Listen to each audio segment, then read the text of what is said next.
नमस्कार। हमारा देश और पूरा विश्व आज कोविड-19 की चुनौती का सामना कर रहा है। कोविड-19 अभी खत्म नहीं हुआ है। ऐसे में हमारा फर्ज है कि हम सतर्क रहें। इसलिए जब तक दवाई नहीं तब तक कोई ढिलाई नहीं। कोरोना से बचाव के लिए जरूरी है नियमित रूप से हाथ धोना, मास्क पहनना और आपस में उचित दूरी बनाए रखना। याद रखिए, 2 गज दूरी, मास्क है जरूरी। खांसी, बुखार या सांस लेने में कठिनाई होने पर हेल्पलाइन नंबर 1075 पर संपर्क करें।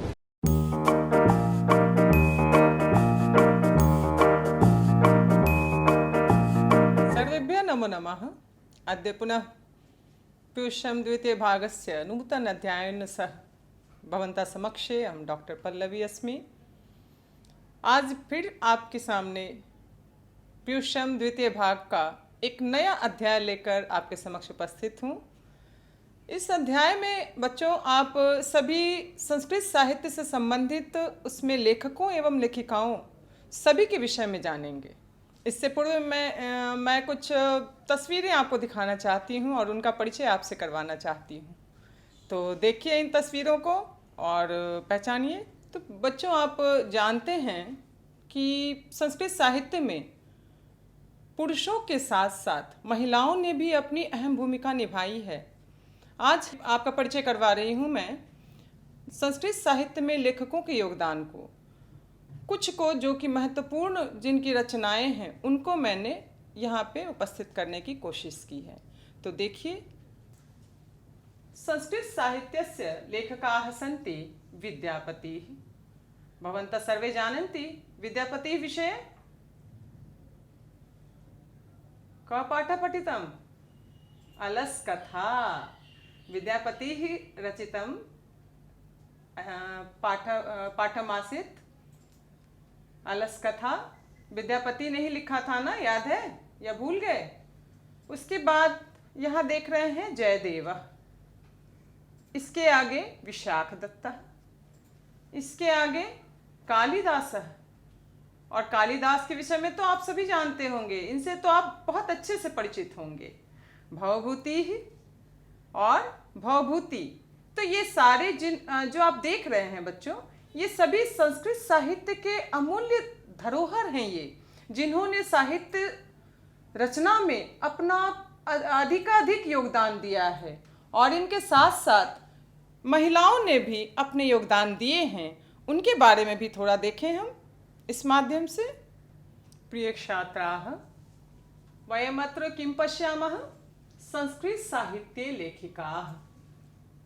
तासां मध्ये मिथिलेश कुमारी मिश्र, पंडिता क्षमा राव, पुष्पा दीक्षित, ये सभी महान विदुषियां हैं जिन्होंने संस्कृत साहित्य के खजाने को पूर्ण करने का कार्य किया है। इनके योगदानों को हम कमोबेश हम लोग इसे प्राप्त करते हैं। इनकी रचनाओं में कुछ की चर्चा हमारे पाठ में भी आएगी, जिसे आज का हमारा शीर्षक तो अभी पता चला ही आपको। क्या होगा शीर्षक? आज का शीर्षक हमारा है संस्कृत साहित्ये लेखिकाः। अद्य संस्कृत साहित्ये लेखिकाः विषये वयं पठिष्यामः। पाठस्य शीर्षकः अस्ति संस्कृत साहित्ये लेखिकाः। तो पाठ की शुरुआत करते हैं फिर, ठीक है? आप भी अपनी पुस्तकें अपने सामने खोल कर बैठ जाएं और साथ साथ पढ़ना है आपको। अपनी जिज्ञासा को ख़त्म नहीं करना है, बल्कि उसको और पूर्ण करना है, बढ़ाना है। तो बच्चों, आपने देखा इस चार्ट के माध्यम से कि संस्कृत साहित्य में लेखकों के साथ साथ लेखिकाओं का भी योगदान रहा है। और इससे ये बात तो स्पष्ट हो जाती है कि भाई आम जिंदगी में भी अगर हम नज़र से देखें तो ये दिखता है कि पुरुषों के साथ साथ नारियों ने भी अपनी अहम भूमिका हमेशा सभी जगह निभाई है। आप अपने परिवार में ही देख लीजिए। परिवार में देखिए किस तरह से आपके पिताजी अगर बाहर कार्यरत हैं, माता भी अगर कार्यरत है, तो किस तरह से दोनों के बीच में सामंजस्य बिठाकर दोनों कार्य करते हैं और आपके पालन पोषण में भी कहीं कोई कमी नहीं आने देते, है ना? तो इस प्रकार से आपका परिवार बड़े ही अच्छे ढंग से चलता है और किसी को कोई शिकायत का अवसर नहीं मिलता। ये वैदिक काल से ये चला आ रहा है ना, कि महिलाओं ने शासन व्यवस्था से लेकर लेखन में भी अपना कमोबेश योगदान उन्होंने दिया ही दिया है। तो आज का पाठ हमारा स्त्रियों को समर्पित है और शीर्षक तो पता ही हो गया, संस्कृत साहित्य लेखिका। इनके योगदानों को जानेंगे इस पाठ के माध्यम से। तो पाठ की शुरुआत करते हैं। आप अपनी पुस्तकें तो आपने खोल ही ली हैं, तो शुरू करें फिर। चलिए।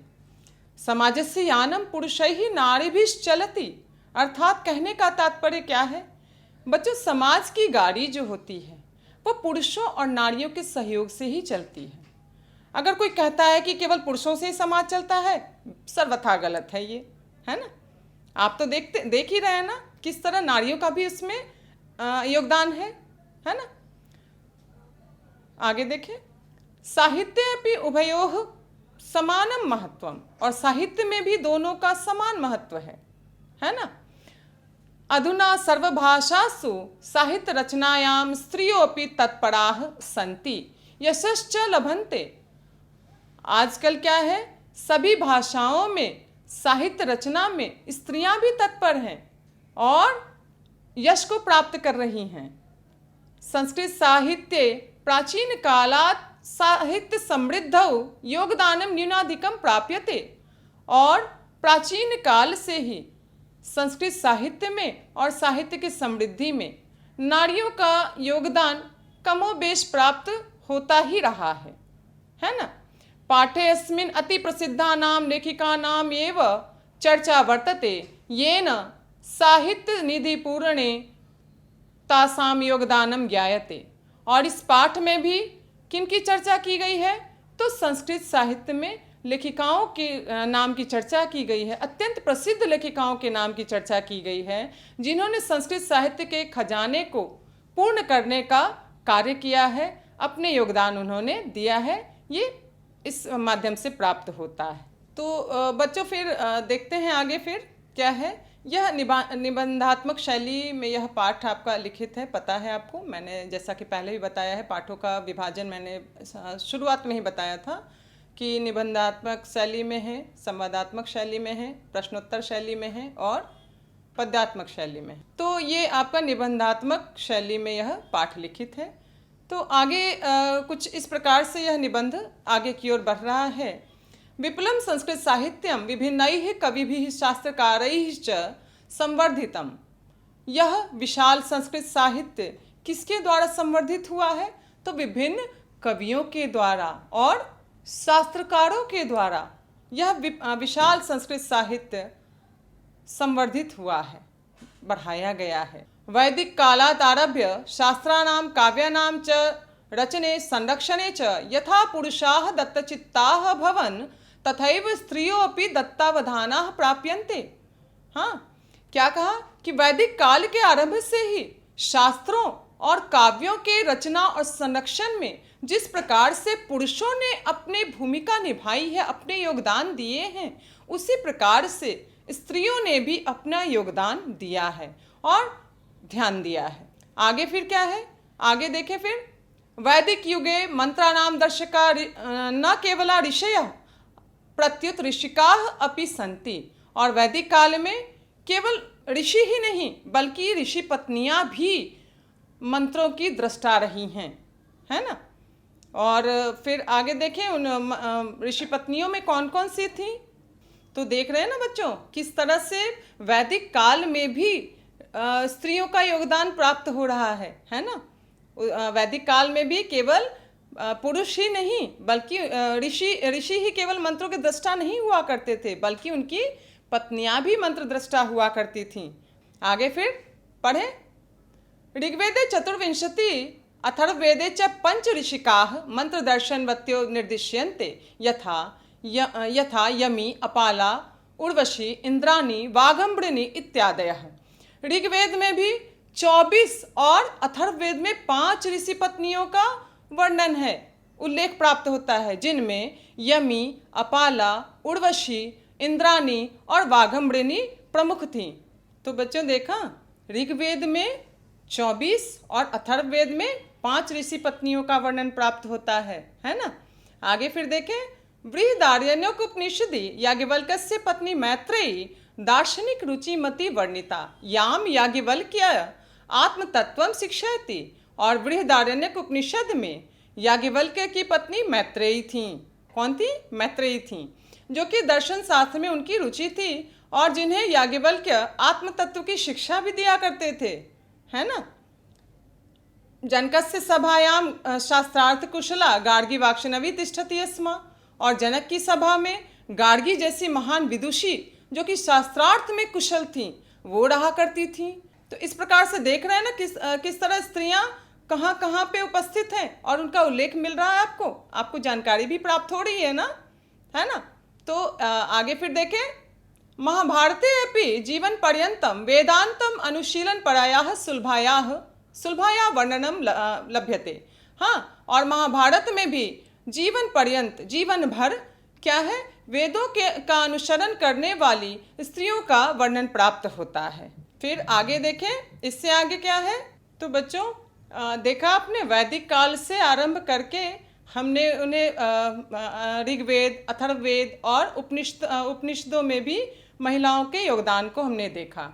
अब लौकिक साहित्य की ओर बढ़ते हैं। तो देखें फिर आगे, लौकिक संस्कृत साहित्ये प्रायेण ४४ कवयित्रीणां सार्धशतं पद्यानि स्फुटरूपेण इतस्ततः लभ्यन्ते। और लौकिक साहित्य में प्रायः 40 कवयित्रियों के 150 पद्य, 40 कवित्रियों के 150 पद्य, ठीक है, स्पष्ट पद्य आपको जहाँ तहाँ प्राप्त हो जाते हैं। हाँ, और तासु विजयांका प्रथम कल्पा वर्तते, और उनमें विजयांका को प्रथम माना गया है। साच श्याम वर्णा आसीत इति पद्यानेन स्फुटी भवति, और वह श्याम वर्ण की थी, यह इस पद्य के द्वारा स्पष्ट होता है। श्याम वर्ण कहने का तात्पर्य, वर्ण दो तरह के हैं ना, गौर वर्ण और श्याम वर्ण। तो विजयांका श्याम वर्णा थी, यह इस पद्य से स्पष्ट होता है। तो देखें पद्य क्या है हमारा, तो इसे इस पद्य के द्वारा देखें किस प्रकार विजयांका के बारे में क्या कहा जा रहा है। नीलोत्पलद्यामां विजयांकां अजानता वृथैव दंडिना प्रोक्ता शुक्ला सरस्वती। एक बार फिर से देखें, अब तो पढ़ना आ गया है ना, कैसे पढ़ना है, तोड़ तोड़ कर, है ना।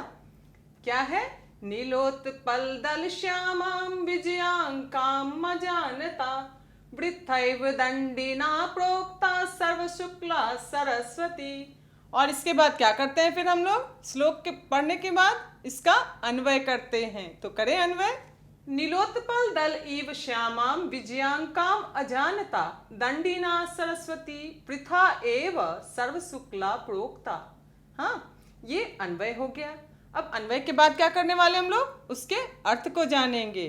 तो अर्थ तो अब स्पष्ट हो रहा है ना, स्पष्ट हो गया ना, नहीं? तो चलिए देखें अर्थ को। नील कमल की पंखुड़ी के समान श्याम वर्ण की विजयांका को नहीं जानते हुए दंडी ने व्यर्थ ही कहा है कि वह सर्वशुक्ला अर्थात सबसे सुंदर सरस्वती हैं। कहने का तात्पर्य यह है कि विजयांका तो श्याम वर्ण की थी, ऐसा तो है ना, पता है ना, हमने पढ़ा अभी कि विजयांका किस वर्ण की थी, श्याम वर्ण की थी। लेकिन दंडी ने उन्हें सर्वशुक्ला सरस्वती कह दिया। तो उन्होंने व्यर्थ में नहीं कहा, बल्कि उन्हें सर्वशुक्ला सरस्वती इसलिए कहा क्योंकि वो अपनी रचनाओं की वजह से, उनकी रचनाएं इतनी अधिक प्रकाशित करने वाली थीं, जिसकी वजह से दंडी मजबूर हो गए उन्हें सर्वशुक्ला सरस्वती की उपाधि देने पे। तो फिर आगे और बढ़े, इससे आगे निबंध किस तरह आगे और बढ़ता जा रहा है, और देखें अब आधुनिक काल में क्या होता है। तो फिर विजयांका के बारे में फिर क्या कहा जा रहा है, देखें। तस्याह काला अष्टम शतकम इत्य अनुमीयते। उनका काल, उनका समय कब का माना जा रहा है, तो 8वीं शताब्दी का माना जा रहा है। अर्थात विजयांका 8वीं शताब्दी के आसपास की रही होंगी, है ना। चालुक्य वंशीयस्य चंद्रादित्यस्य राज्ञी विजय भट्टारिका एव विजयांका इति बहवः मन्यन्ते। चालुक्य वंश के राजा चंद्रादित्य की रानी विजय भट्टारिका ही विजयांका थी, ऐसा बहुत से लोग मानते हैं। लेकिन आगे देखते हैं फिर कि क्या वही थी विजयांका। तो और फिर किंच शिला भट्टारिका, देव कुमारिका, रामभद्राम्बा प्रभृतयोः दक्षिण भारतीयाः संस्कृत लेखिकाः स्वस्फुट पद्यैः प्रसिद्धाः। और इस श्रेणी में देव कुमारिका, शिला भट्टारिका, रामभद्राम्बा जैसी इत्यादि अनेक दक्षिण भारतीय संस्कृत लेखिकाएं अपने स्फुट पद्यों की वजह से प्रसिद्ध थीं। और इस क्रम को आगे बढ़ाते हुए फिर आगे देखते हैं, आगे फिर किन की चर्चा आ रही है। इसमें कौन कौन से नाम आ गए? इसमें नाम आए आपके शिला भट्टारिका, हाँ, रामभद्राम्बा, देव कुमारिका इत्यादि के नाम अभी आए। इससे पहले भी 5 नाम आए थे, याद है ना? सभी को याद रखना है, भूलना नहीं है किसी को भी, है ना? तो आगे देखें फिर और कौन कौन सी लेखिकाएं आती हैं। तो बच्चों अब हम लोग कहाँ पहुँच गए हैं? अब हम लोग राजाओं की तरफ पहुँच रहे हैं। विजयनगर राज्यस्य नरेशाः संस्कृत भाषा संरक्षणाय कृत प्रयास आसन इति विदितमेव। क्या कहा कि विजयनगर के राजाओं ने भी संस्कृत भाषा के संरक्षण के लिए बहुत ही प्रयास किया, ये तो सभी लोग जानते हैं। तेषाम अंतःपुरे अपि संस्कृत रचना कुशला राज्ञया अभवन, और उनके महलों में भी संस्कृत रचना में कुशल रानियां हुआ करती थीं। हाँ, कंपन रायस्य 14 शतकम राज्ञी गंगादेवी मधुरा विजयम इति महाकाव्यम स्वस्वामिनो मधुरई विजय घटनाम आश्रित्यम और रचयत। और कंपन राय के रानी जो थी गंगा देवी, जिन्होंने मधुरा विजय नामक काव्य की रचना की, किसका आश्रय लेकर इस काव्य की रचना किया था उन्होंने? तो अपने ही स्वामी अर्थात अपने ही पति के विजय घटनाओं पे आधारित इस काव्य की उन्होंने रचना की और नाम था उसका मधुरा विजयम। तो इस प्रकार से आपके समक्ष विभिन्न लेखिकाओं की विभिन्न रचनाएं भी सामने आती जा रही हैं, आप उनसे भी परिचित होते जा रहे हैं। और इसके बाद फिर देखें हम आगे क्या होता है। तो तत्र अलंकारा नाम सन्निवेशः आवर्जिको वर्तते, और उसमें अलंकारों का प्रयोग इतने सुंदर ढंग से है कि आपको उन काव्यों को पढ़ने में बड़ा ही आनंद प्राप्त होगा। तस्मिन्नेव राज्ये षोडश शतके शासनम कुर्वतः अच्युत रायस्य राज्ञे तिरुमलाम्बा वरदाम्बिका परिणय नामकम प्रौढ़ चंपू काव्यम अरचयत। और उसी राज्य में, किस राज्य में जिसकी चर्चा हमने पहले की, विजयनगर राज्य। तो विजयनगर राज्य में 16वीं शताब्दी में शासन करते हुए अच्युत राय की रानी तिरुमलाम्बा ने क्या किया? वरदाम्बिका परिणय जैसे प्रौढ़ चंपू काव्य की रचना कर डाला। अब प्रौढ़ चंपू काव्य क्या होता है? तो ये रचनाएं होती हैं जो अत्यंत ही विकसित होती हैं। तत्र संस्कृत गद्य से छटा समस्त पदावल्या ललित पदविन्यासेन चातीव शोभते। और उसमें प्रौढ़ चंपू काव्य में क्या है? तो संस्कृत गद्य की इतनी सुंदर छटा है और इतने सुंदर पदावलियों का उसमें प्रयोग किया गया है ललित पद विन्यास के द्वारा कि आप उसकी शोभा को वो बढ़ाने का कार्य कर रहे हैं। ठीक है। संस्कृत साहित्य प्रयुक्तम दीर्घतमम समस्त पदम अपि तत्रैव लभ्यते। और संस्कृत साहित्य का सबसे दीर्घतम पद्य भी इसी प्रौढ़ चंपू काव्य में प्राप्त होता है। तो एक चीज तो आपको पता चला ना कि सबसे लंबा दीर्घतम समस्त पद किसमें प्राप्त होगा? तो वरदाम्बिका परिणय प्रौढ़ चंपू काव्य में। तो फिर आगे बढ़े, मजा आ रहा है ना? आगे बढ़ते हैं फिर देखें। तो बच्चों वैदिक काल को देखा हमने, हाँ, उसके बाद उपनिषदों में देखा महिलाओं के योगदान को, फिर लौकिक साहित्य में देख लिया। अब आधुनिक काल में भी देखें कि किनका कहाँ योगदान है। आधुनिक काले संस्कृत लेखिकासु पंडिता क्षमाराव 18 शतकम 90तः 1953 ईस्वी पर्यंतम नामधेया विदुषी अतीव प्रसिद्धा। आधुनिक काल में संस्कृत लेखिकाओं में पंडिता क्षमाराव, जिनका समय दिया हुआ है 1890 से 1953 ईस्वी तक, इनका नाम बहुत ही प्रसिद्ध हुआ। तया स्वपितुः शंकर पांडुरंग पंडितस्य महतो विदुषो जीवन चरितम शंकर चरितम इति रचितम। और उन्होंने क्या किया? पंडिता क्षमाराव ने अपने पिता शंकर पांडुरंग के जीवनी पर आधारित उन्होंने एक काव्य की रचना कर डाली जिसका नाम शंकर चरितम पड़ा। और इसके बाद फिर देखें आगे की रचनाएं और क्या थी। अग्रे पश्यामः वयम, गांधी दर्शन प्रभाविता सा सत्याग्रह गीता, मीरा लहरी, कथा मुक्तावली, विचित्र परिषद यात्रा, ग्राम ज्योति इत्यादि अनेकान गद्य पद्य ग्रंथान प्रणीतवती। और इन्होंने क्या किया, इन्होंने क्या क्या लिखा है, पंडिता क्षमा राव ने क्या क्या लिखा, वो गांधी दर्शन से बहुत ही ज़्यादा प्रभावित थीं। तो उन्होंने सत्याग्रह गीता लिखा, मीरा लहरी लिखा, कथा मुक्तावली को लिखा, और विचित्र परिषद यात्रा, और फिर क्या लिखा, ग्राम ज्योति को लिखा। इस प्रकार अनेक गद्य पद्य ग्रंथों की रचना उन्होंने की। आगे फिर देखें तो बच्चों देखिए धीरे धीरे क्रम कहाँ वर्तमान काल की ओर आ चुका है ना। आधुनिक काल में हमने देखा कितनी लेखिकाओं का योगदान रहा, उन्होंने कौन कौन सी रचनाएं की, उनकी कौन कौन सी रचनाएं थीं, और वर्तमान काल में देखें कि कौन कौन सी लेखिकाओं ने किन किन रचनाओं को लिखा है। ठीक है, उनकी कौन कौन सी रचनाएं हैं। वर्तमान काले लेखन रतासु कवयित्रीषु पुष्पा दीक्षित, वनमाला भवालकर, मिथिलेश कुमारी मिश्र प्रभृतयो अनुदिनम संस्कृत साहित्यम पूरयन्ति। और वर्तमान काल की लेखन में लीन कवयित्रियों में पुष्पा दीक्षित, वनमाला भवालकर और मिथिलेश कुमार मिश्र इत्यादि कवित्रियाँ जो हैं वो प्रतिदिन संस्कृत साहित्य को पूर्ण करने का कार्य कर रही हैं। और बच्चों एक बात मैं आपको बताना चाहूँगी कि इनमें जो वर्तमान काल की लेखिकाओं में मिथिलेश कुमार मिश्र का नाम आया है, तो ये मेरी गुरु भी रही हैं और ये महान विदुषी थी। संस्कृत के साथ साथ हिंदी में भी ये इन्होंने अपनी विदुषता प्रदर्शित किया है। इनका वैदुष्य जग जाहिर है। इनकी काफ़ी सारी रचनाएं प्राप्त होती हैं जिन्हें आपको पढ़ने से बहुत आनंद की प्राप्ति होती है। तो इस प्रकार से इस निबंधात्मक शैली में प्रस्तुत संस्कृत साहित्य लेखिका पाठ को हमने पढ़ा।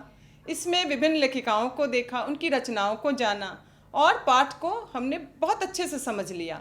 तो अब क्या करना है, इस पाठ में शब्दार्थ भी दिया हुआ है, वो आपको याद रखना है ना। व्याकरण पक्ष में आपके संस्कृत संधि विच्छेद हैं, समास विग्रह हैं, तो उन सभी को आप बहुत अच्छे से अपने दिमाग में बिठाना है, आपको कंठस्थ करना है। और उसके बाद तब हम लोग करेंगे अब अभ्यास के प्रश्न, वो हम दोनों मिलकर करेंगे, मैं और आप दोनों मिलकर करेंगे। तो चलिए अभ्यास के प्रश्न की ओर।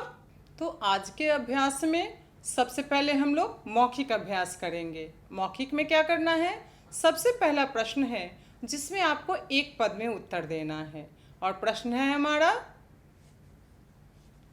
विपुलम किम अस्ति, विपुलम किम अस्ति, पाठम तो पठितम ना, तो बताइए क्या है, विपुल क्या है।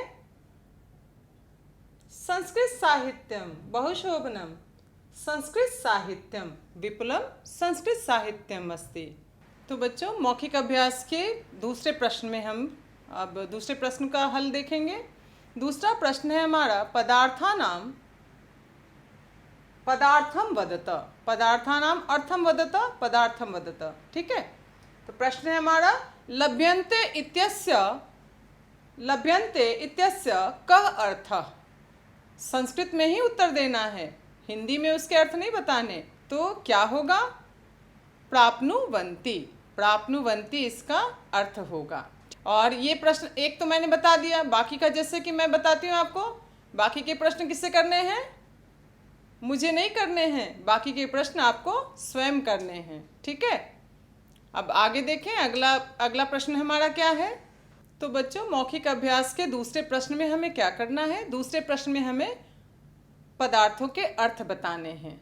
पदार्थानाम अर्थम वदत, लभ्यन्ते इत्यस्य कः अर्थः, लभ्यन्ते इत्यस्य कः अर्थः, अर्थः अस्ति प्राप्नुवन्ति, किम अर्थः अस्ति, प्राप्नुवन्ति।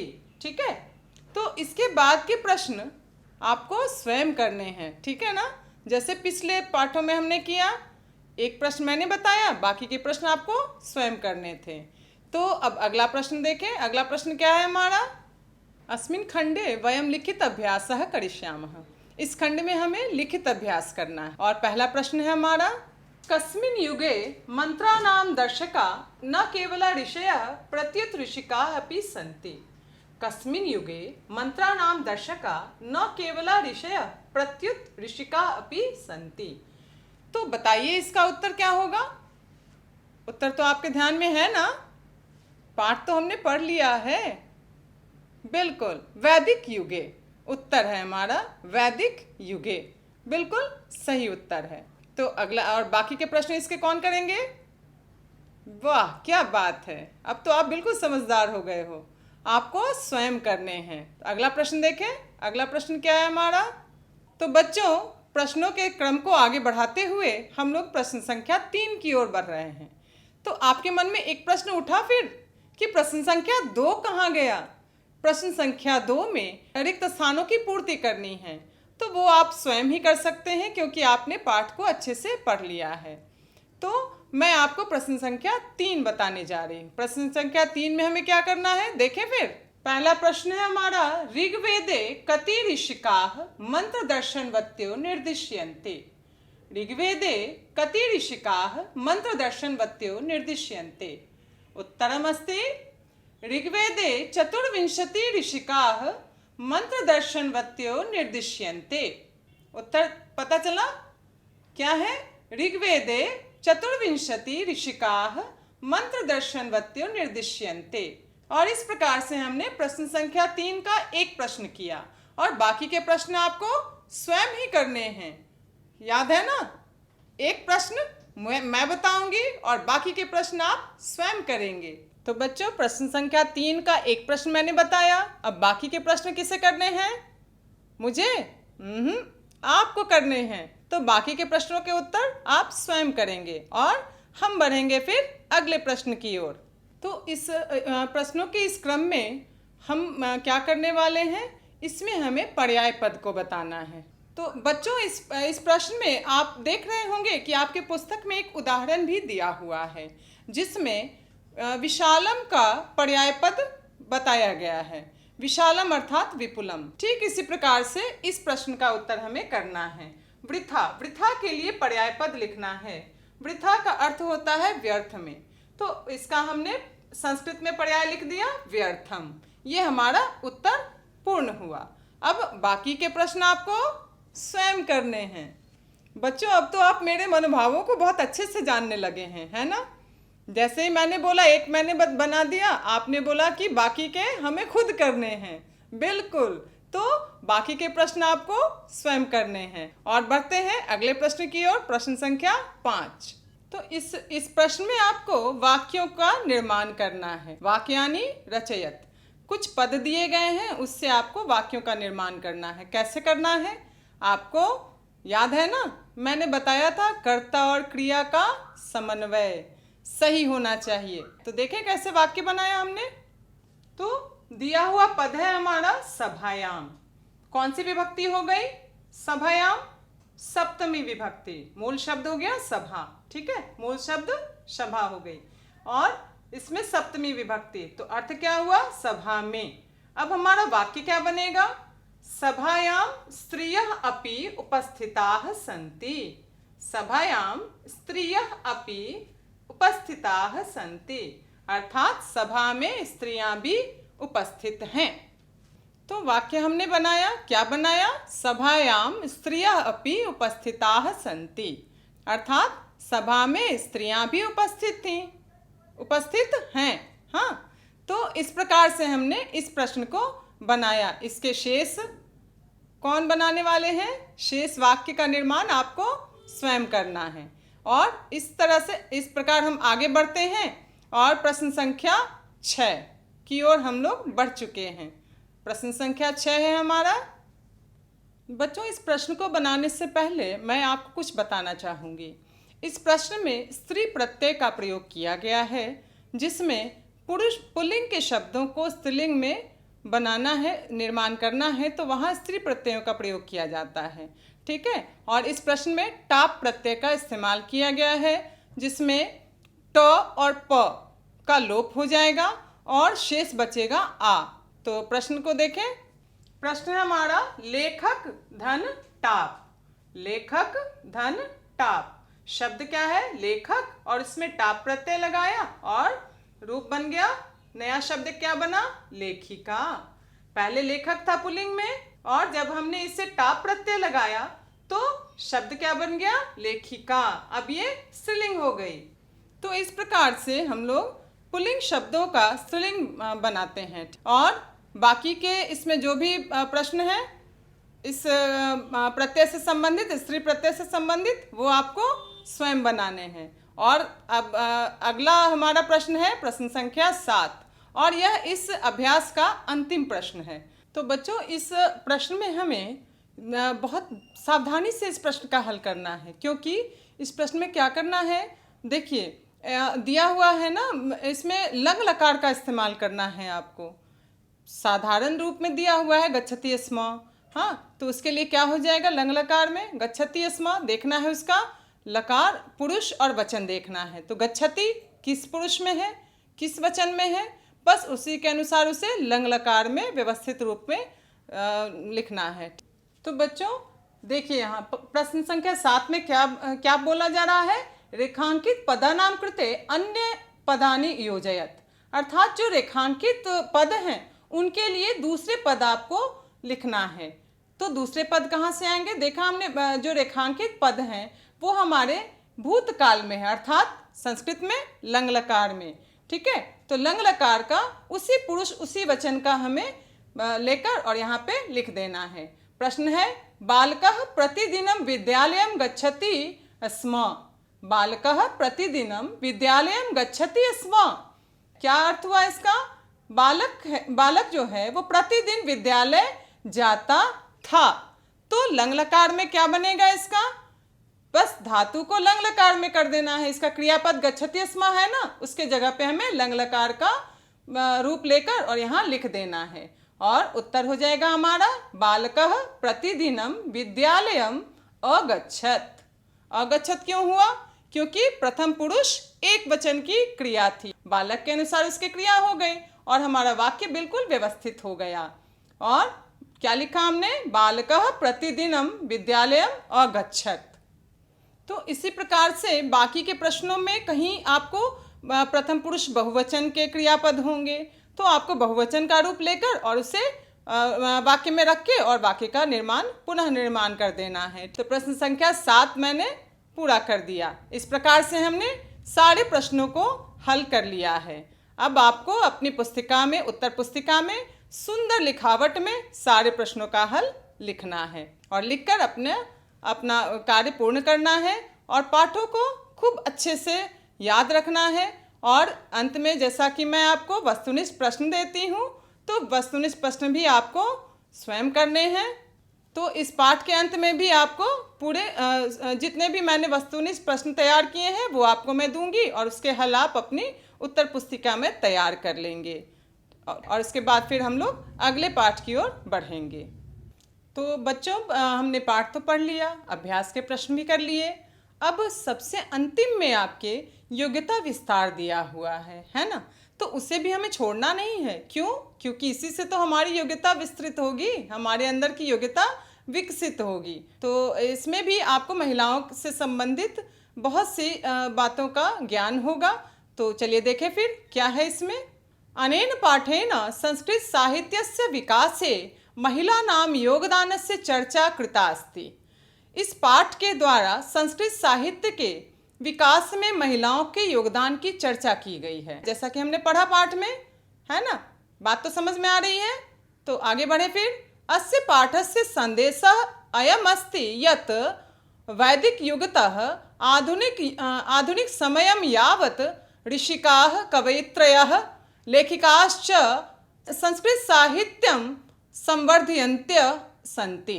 ठीक है, क्या है इसमें कि इस पाठ का यह संदेश है कि वैदिक युग से लेकर आधुनिक समय तक किस प्रकार से कवयित्रियों ने, ऋषिकाओं ने, ऋषि पत्नियों ने, हाँ, और लेखिकाओं ने संस्कृत साहित्य को संवर्धित करने का कार्य किया है और उसे बढ़ाने का कार्य किया है। तो इनके अमूल्य योगदानों को भुलाया नहीं जा सकता है। आपको महिलाओं, संस्कृत साहित्य में महिलाओं के योगदानों को एकदम ध्यान में रखना है और इससे संबंधित जो भी आपके प्रश्न होंगे उनको आपको अच्छे से आप उत्तर कर सकते हैं। तो आगे भी इनके योगदानों को हम देखते हैं। संस्कृत लेखिका नाम सुदीर्घा परंपरा वर्तते।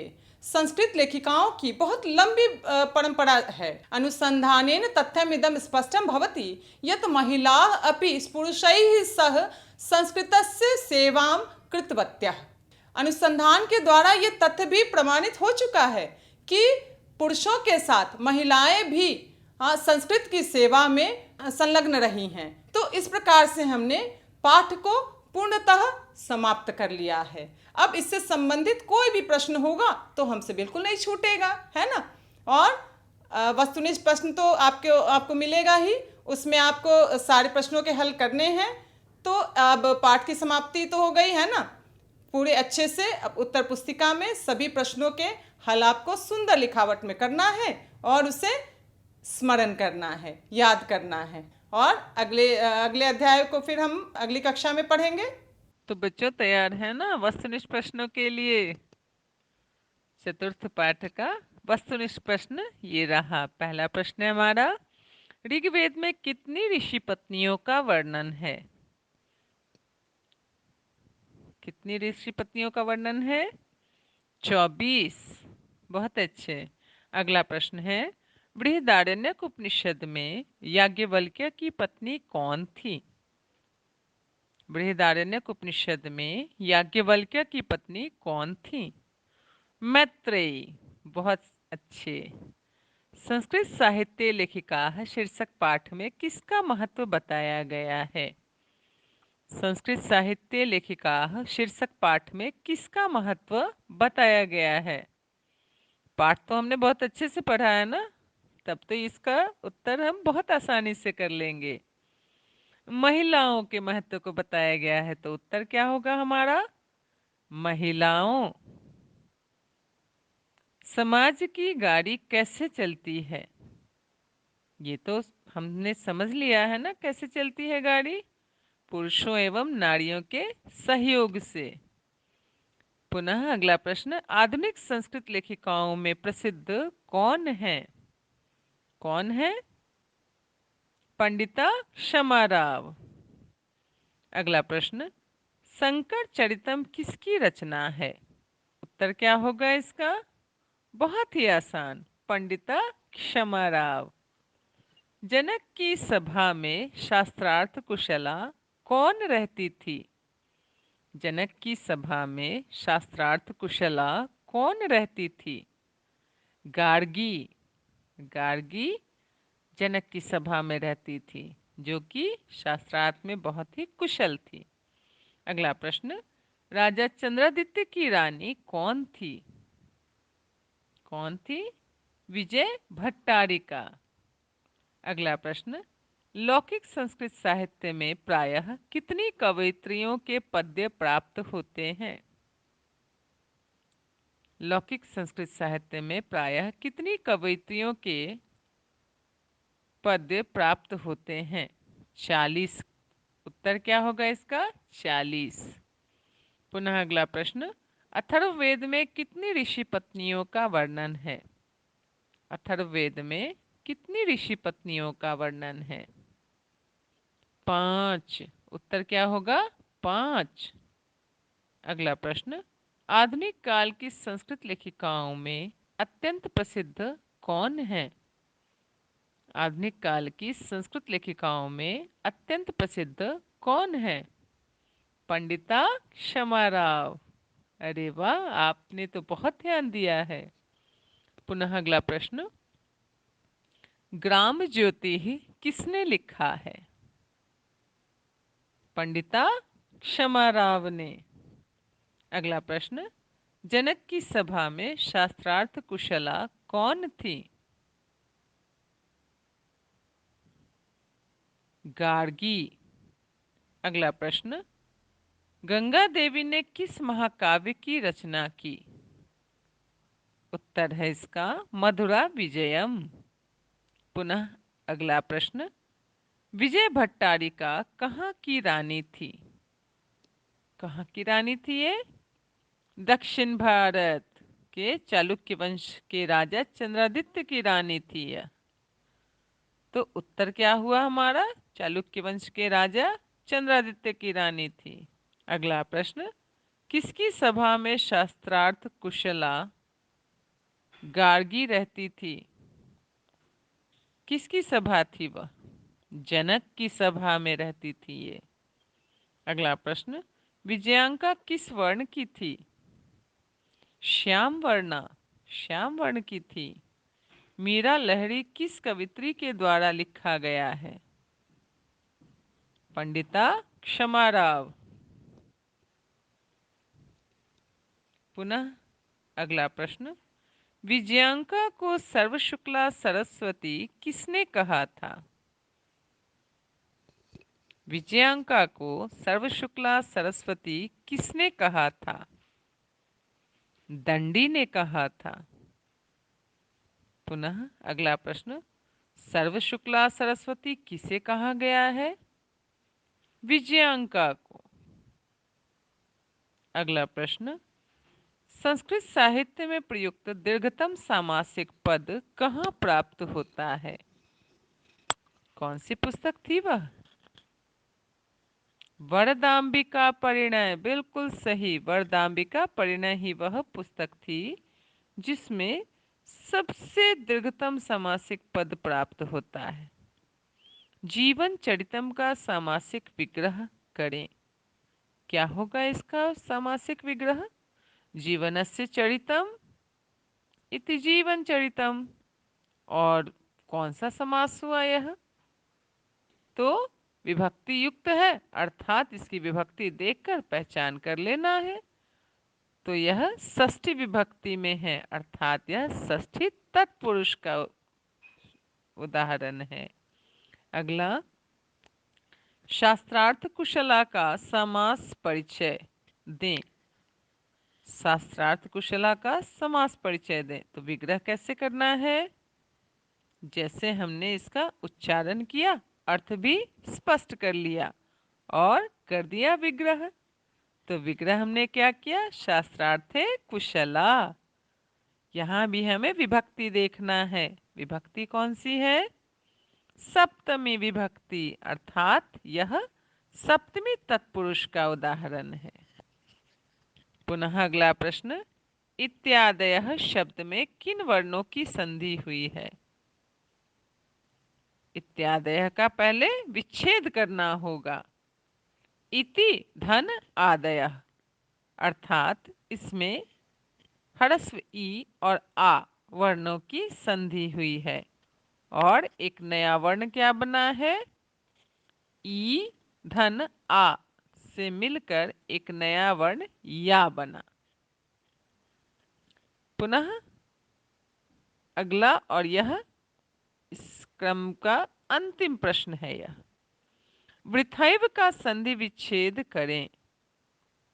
संधि विच्छेद करना है, कैसे? वृथा धन एव, आ और ए वर्णों की संधि होने पर कौन सा नया वर्ण बनेगा? अय बनेगा और रूप बना वृथैव, अर्थात यह वृद्धि संधि का उदाहरण है।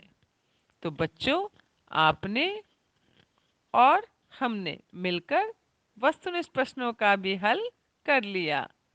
और अब क्या करना है हमें? तो इसे बहुत अच्छे ढंग से अपने बुद्धि में बिठा के रखना है ताकि कोई प्रश्न छूटे नहीं। परीक्षा के क्रम में कोई किसी भी प्रश्न को छोड़ना नहीं है। और जब पाठ हमारे बुद्धि में बैठा है तो फिर सारे उत्तर तो बुद्धि में ही है ना, तो वहीं से निकलेंगे उत्तर और हमारे प्रश्न हल होते जाएंगे, उनका समाधान मिलता जाएगा। तो इस प्रकार हमने इस पाठ को पूर्ण रूप से, इसे हमने क्या किया? अपने दिमाग में बिठा लिया है। और इसे और क्या करना है? अपने उत्तर पुस्तिका में सुंदर लिखावट में लिखकर इसे एकदम स्थिरता पूर्वक अपने दिमाग में भी रखना है और आपकी उत्तर पुस्तिका में भी आ गया। तो यह तो अगर पुनः पुनः इसका अभ्यास करते रहेंगे तो यह कभी आप भूल ही नहीं पाएंगे, है ना बच्चों? तो इसे आप अब पुनः पुनः अभ्यास करेंगे। कोरोना वायरस का खतरा होगा कम जब हाथों को बार बार धोएंगे हम। साथियों, जब आपके हाथ गंदे हों, खांसने और छींकने के बाद, किसी भी सतह या वस्तु को छूने के बाद, शौचालय के इस्तेमाल के बाद, खाना बनाने, परोसने, खाने से पहले और खाना खाने के बाद अपने हाथों को 20 सेकंड तक साबुन और पानी से अच्छी तरह धोएं। पानी को बर्बाद ना करें। हाथों को साबुन से मलते समय पानी का नल बंद रखें। हाथ धोते समय आप हाथ धोने के चरणों का पालन करें। पहले हथेली से हथेली, फिर हथेलियों के पीछे, अंगुलियों के बीच में, अंगुलियों के पीछे, अंगूठे के तले पर और आखिर में अंगुली के नाखूनों को अच्छी तरह धोएं। यदि किसी को खांसी, बुखार या सांस लेने में तकलीफ जैसे लक्षण हैं या अधिक जानकारी चाहिए तो अपने नजदीकी सरकारी अस्पताल या सरकार के टोल फ्री नंबर 104 या 1075 पर संपर्क करें। बिहार सरकार और यूनिसेफ द्वारा जनहित में जारी।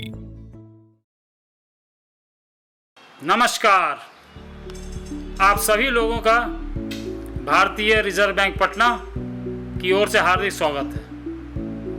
आप लोगों की अनुमति लेकर आज मैं आप सभी लोगों को भारतीय रिजर्व बैंक के साथ पहचान करवाता हूं। भारतीय रिजर्व बैंक की स्थापना भारतीय रिजर्व बैंक अधिनियम 1934 के प्रावधानों के अनुसार 1 अप्रैल 1935 को हुई। रिजर्व बैंक का केंद्रीय कार्यालय प्रारंभ में कोलकाता में स्थापित किया गया था, जिसे 1937 में स्थायी रूप से मुंबई में स्थानांतरित किया गया। केंद्रीय कार्यालय वह कार्यालय है जहां गवर्नर बैठते हैं और जहां नीतियां निर्धारित की जाती हैं। 1949 में राष्ट्रीयकरण के बाद से इस पर भारत सरकार का पूर्ण स्वामित्व है। तो भारतीय अर्थव्यवस्था में भारतीय रिजर्व बैंक की भूमिका क्या है, आइए इसको जानते हैं। भारतीय रिजर्व बैंक देश के विकास को ध्यान में रखते हुए मूल्य स्थिरता बनाए रखता है।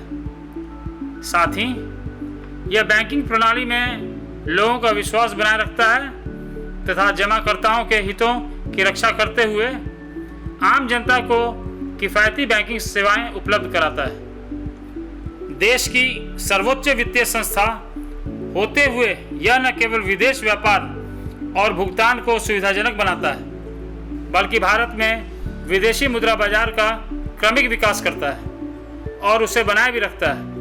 मुद्रा जारीकर्ता के रूप में यह आम जनता को अच्छी गुणवत्ता वाले करेंसी नोटों और सिक्कों की पर्याप्त मात्रा उपलब्ध कराता है। भारतीय रिजर्व बैंक का पूरे भारत में 27 क्षेत्रीय कार्यालय तथा 4 उप कार्यालय हैं, जिनमें अधिकांश राज्यों की राजधानियों में स्थित हैं। आप सभी लोगों को जानकर बहुत खुशी होगी कि आपके राज्य में भारतीय रिजर्व बैंक का एक कार्यालय पटना में गांधी मैदान के पास स्थित है। वह कार्यालय उपभोक्ता संरक्षण एवं वित्तीय जागरूकता हेतु समय समय पर विभिन्न पहल का आयोजन करता है। इस पहल के एक हिस्से के रूप में हमने इस वीडियो को डिजाइन किया है ताकि आप सुरक्षित डिजिटल बैंकिंग को समझ सकें। हम आशा करते हैं कि ये वीडियो आपके लिए सूचनात्मक एवं मददगार साबित होगा। आरबीआई कहता है सुरक्षित डिजिटल लेन देन आपके घर की सुरक्षा से किया जा सकता है।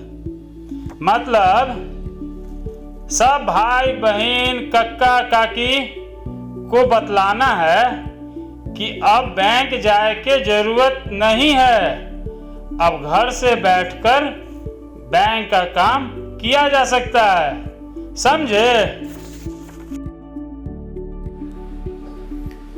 भारतीय रिजर्व बैंक आरबीआई कहता है सुरक्षित रहें, सुरक्षित डिजिटल लेन देन करें। इसको ऐसे समझिए आप लोग, ओटीपी जो लेन देन के समय आपके मोबाइल पर आता है उसको साझा नहीं करना है, उसको किसी को नहीं बताना है, चाहे वो घर के लोग ही क्यों ना हो। आप लोग अपने ATM card, debit card, credit card की जानकारी किसी को ना दें। अपने एटीएम कार्ड का नंबर नहीं बताना है किसी को, उसका जो पिन होता है वो भी नहीं बताना है। आपको एटीएम खुद जाना है, आपको खुद वहाँ से पैसा निकालना या जमा करना है, किसी और के भरोसे नहीं रहना है। आरबीआई कहता है अपना कार्ड सुरक्षित ढंग से इस्तेमाल करें। मतलब आपका बैंक कभी भी आपको फ़ोन करके कार्ड के बारे में नहीं पूछेगा आपसे।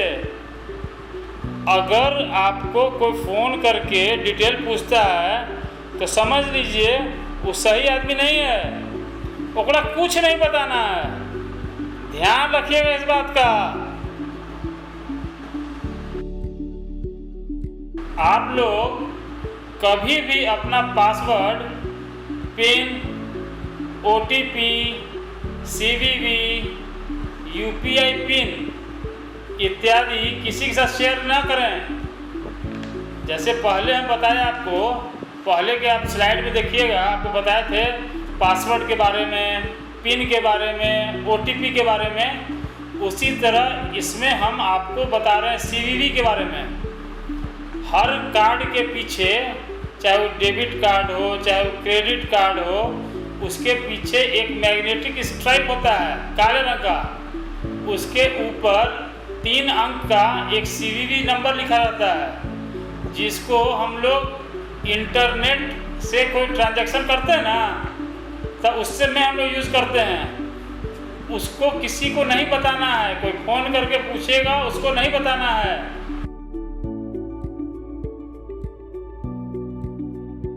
ऑनलाइन लेन देन के समय धोखाधड़ी होने पर तुरंत अपने बैंक को सूचित करें। इसका मतलब है कि आपको लेन देन में चौकन्ना रहना है। अगर फिर भी कोई धोखाधड़ी होता है तो तुरंत अपने बैंक में या बैंकिंग लोकपाल भारतीय रिजर्व बैंक पटना में लिखित शिकायत दर्ज करें। लिखित शिकायत करने पर आपकी समस्या का समाधान निश्चित होगा। ऑनलाइन बैंकिंग के लिए केवल सत्यापित, सुरक्षित और विश्वसनीय वेबसाइट और ऐप का ही इस्तेमाल करें। आप सभी लोग इंटरनेट बैंकिंग या मोबाइल बैंकिंग का इस्तेमाल जरूर करें। इसके लिए ध्यान रखना है कि ऐप का चुनाव सही हो, इसमें किसी से गुमराह नहीं होना है। आरबीआई कहता है सुरक्षित डिजिटल लेन देन की शुरुआत होती है आपसे। डिजिटल लेन देन के समय क्या करना है और क्या नहीं करना है, इसका ध्यान जरूर रखना है। आप सभी लोगों को हमेशा सतर्क रहना है और दूसरों को भी सतर्क रहने की सलाह देनी है। डिजिटल भुगतान करें, सुरक्षित रहें। हम लोग सभी लोग को डिजिटल बनना है, डिजिटल का लाभ उठाना है, लेकिन साथ में सुरक्षित भी रहना है। हमेशा सतर्क रहें। आप सभी भाई बहन से एक और आग्रह है कि दूसरे लोगों के भी प्रेरित करना है कि वो डिजिटल लेन देन अपनाएं। बस, धन्यवाद।